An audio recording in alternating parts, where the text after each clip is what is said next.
Ty Butler and Chris Lepresti are here for more talk about the Mets. They trailed 4-1 in this game, guys. They showed some fight. The story all season was that once the Mets get down in games, there's no coming back from them. So, Ty, I'll start with you. Are you starting to believe in this team's ability to come back in games? Well, it's going to take a little bit more than them beating the lowly Washington Nationals, who tonight helped them out with their porous defense, to start to believe in this team. But you made an excellent point. All year long, they've been losing this exact game. They go up early, something happens that becomes a firestorm for the Mets. They're never able to recover, and after the game, they're telling us about how the talent is there, they're capable of getting it done. But tonight was a different story. Juan Soto had a big home run. Francisco Alvarez, he comes up with a huge hit in that game. And then how about that bullpen, that much maligned bullpen outside of Braziban? They were actually really effective tonight. So overall, a 9-inning performance from the Mets that has you feeling confident, but I still need to see more from them. Yeah, I mean, look, offensively, I think we're starting to see a version of the Mets that we expected to see a lot more throughout the course of this year. And you're absolutely right. It's a bad Nationals team that played sloppy baseball on this particular night.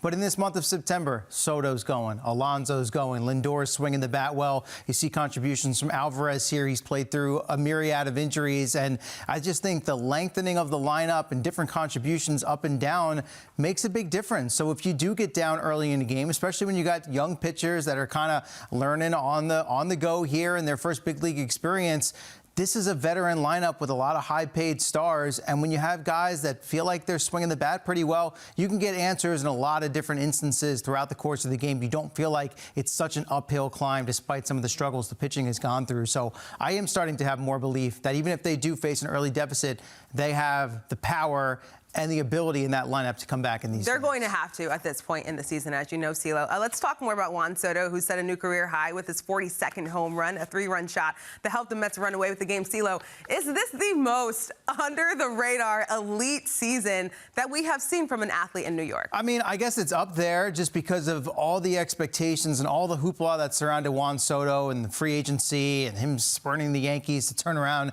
and go to the Mets and some of the struggles that he's had in the course of this season. So I feel like this is kind of the underappreciated thing about Juan Soto, where, you watch him on a day-to-day basis and he's a really good player, but, he'll go through these instances where the numbers in a given month or in a given week or an extended period of time don't jump off the page. But by season's end, it's like, man, he's checking a lot of boxes in a lot of different areas. But I think because there were a number of months that were quiet, and if you can kind of boil it down, it was a monster July, and it's been a really good September so far, and all of a sudden it looks really good.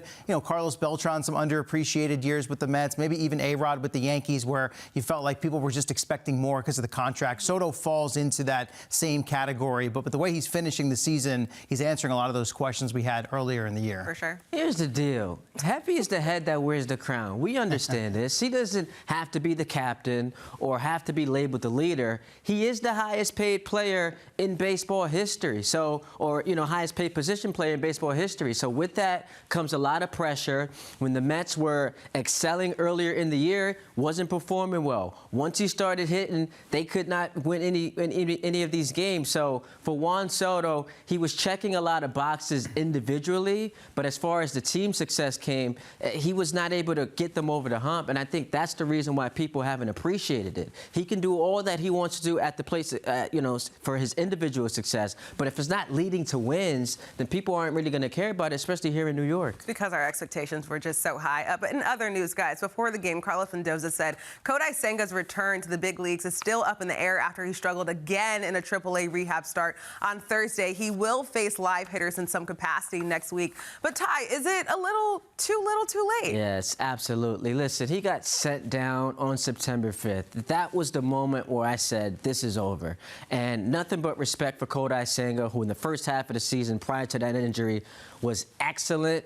But September 5th, there's not a lot of wiggle room as far as you getting back into this rotation. So I didn't expect a lot, and I just don't think that we're going to see anything from Kodai Senga that's going to change the strategy of Mendoza and that Met front office. And there can't be a lot of trust right now. And the Mets have too many other question marks as far as their pitchers, both veteran and young guys, that you can't really come back with Senga and figure things out on the fly. And, he talked about his body not really doing the things he needs to do. He hasn't been fully healthy. So at this stage, might be be best to just shut him down for good. There's not enough time to, I think, get him back into a meaningful role where you're trusting him, whether it be starter or bullpen as the postseason approaches. And I don't know if you want to take that risk with the NL wildcard race being this tight, too, guys. All right, you both will be back to talk more baseball in just a bit.